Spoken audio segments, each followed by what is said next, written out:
Ladies and gentlemen, Ahmad Joudeh, for you.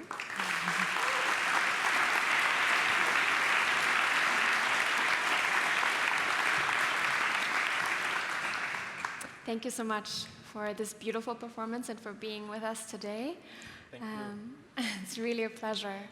So, Ahmad, you grew up in a Palestinian refugee camp in Syria and then started dancing, I think, when you were 8 already.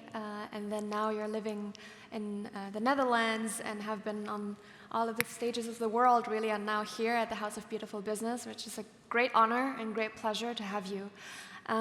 So tell me, based on your background, on your personal history, and on the fact that dancing specifically for men in your community and in the environment that you grew up in was not accepted, if not forbidden, also in your family. How was that like, and how did you start with dancing? First of all, thank you for having me here. I'm really honored to be on this stage. Thank you.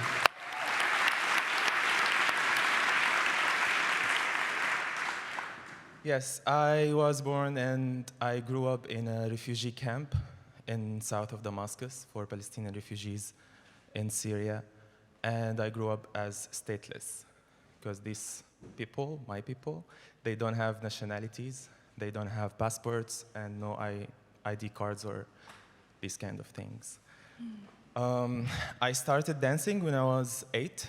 I saw dance for the first time through a celebration by the school, like the end of the year celebration.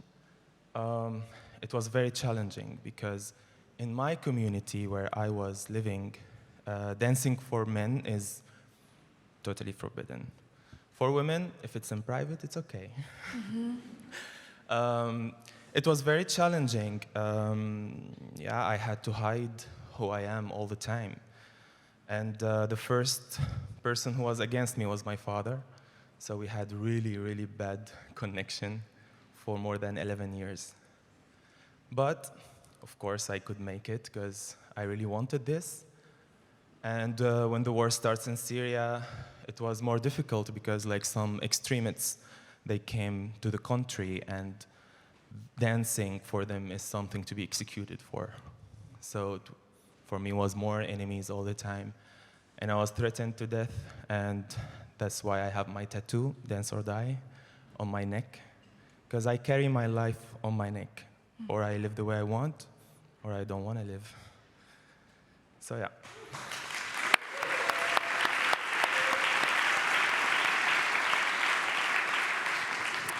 So explain a little bit more how you found yourself connected to dancing in the first place. Like, what is it that you see in it and feel in it? What is it exactly? For me, the first thing was the fight for existence. As a stateless refugee, I have never belonged to somewhere, to somebody, to something.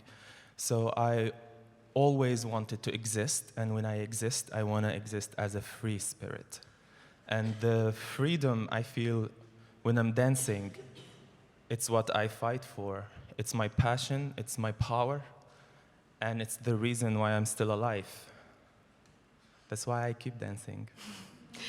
And how has this changed now? So describe a little bit the journey, which if you read it, is absolutely fascinating and so much resilience, I guess, that you must hold in yourself towards all of these years and to make this beautiful career that you now have and the place where you live and where you hopefully have made yourself a kind of a belonging for you. So describe a little bit how that went about.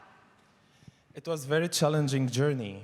When I moved to Europe, I moved because a reportage was made about me when I was still living in Syria during the war and all of this. Yeah, we lost our house. We lost 5 members of the family by a bomb.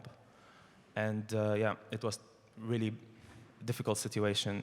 And I kept on dancing, and that attracted a journalist from the Netherlands to come to Syria and make a reportage about me. And this reportage went viral, and the Dutch National Ballet, thanks to them, they took me to the Netherlands. And I thought I will be, okay, now I'm fine or something. But then I had a culture shock for 3.5 years, and I didn't even realize it. So it was really difficult for me to integrate. I always felt as an outsider, and I already grew up as an outsider, so it was like a lot. But only last February, I got the Dutch nationality. So I am a citizen for the first time in my life. I have a passport that I can travel around, and I have rights. Nobody asked me a lot of questions in the airport or scared of me because I don't have a passport or something. So you people, you are privileged without even knowing that. Like some people, they have like 2 nationalities or 3 passports, or I saw someone who has 3 passports. I was like, how come? So yeah, it was a difficult journey, but finally I feel home, I feel protected, I feel that I belong.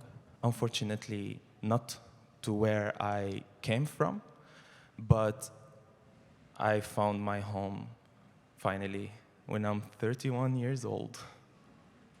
Yeah.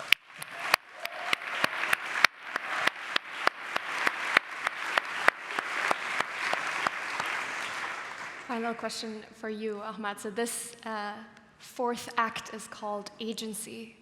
And what does agency mean to you? Your spirit.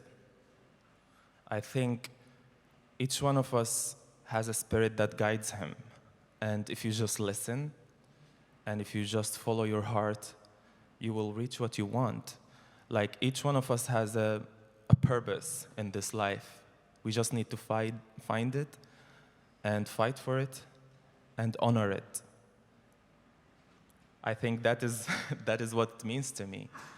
Finding your place is something, and taking it is something else. It is difficult, but it's doable. Depends how much you believe in yourself. Thank you so much, and you're the living example of it. Thank you so much, Ahmad.